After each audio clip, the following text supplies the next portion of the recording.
दोस्ती की महानता। एक गांव में राम और श्याम नामक दो दोस्त रहते थे। वे दोनों अपनी कठिनाइयों और हार्दिकताओं के बावजूद परस्पर सहायता करते थे। एक दिन राम परेशान था क्योंकि उसके पास गेहूं की एक बड़ी फसल थी और वह इसे अपने खेत में ले जाने में अकेला संघर्ष कर रहा था। श्याम ने राम के संकट को देखा और तत्परता से उसकी मदद की। उन्होंने दोनों ने मिलकर राम की फसल को सुरक्षित तरीके से ले जाने में सफलता प्राप्त की। इसके बाद से उनकी दोस्ती और मित्रता में और वचन विचार के आदर्शों में और बढ़ गई।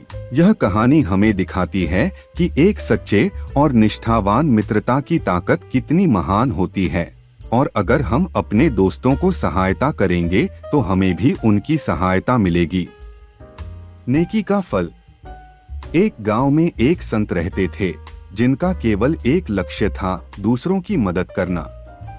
वह दिन रात लोगों की सहायता करते थे और अपने जीवन में सभी के लिए शांति और सुख लाने की कोशिश करते थे। लोग उन्हें सम्मान करते थे और उन्हें भलाई वाला बाबा कहते थे।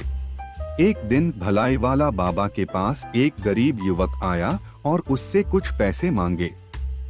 बाबा उसकी समस्या समझ गए और उसे पैसे देने से पहले उद्यमी बनने की सलाह दी।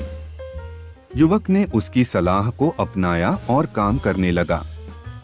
उसने कठिनाइयों का सामना किया और अंत में सफलता प्राप्त की। युवक ने आदर भरे मन से भलाई वाला बाबा के पास आकर उससे पैसे लिए और उसका धन्यवाद किया। बाबा ने कहा, मेरे साथी, मैंने तुम्हारी मदद सिर्फ पैसे देने के लिए नहीं की। मैंने तुम्हें सामर्थ्य, दृढ़ता और उद्यमिता सिखाई। ये पैसे मेरे लिए नहीं हैं, बल्कि ये तुम्हारी मेहनत और उद्यम और बदल रुपए हैं।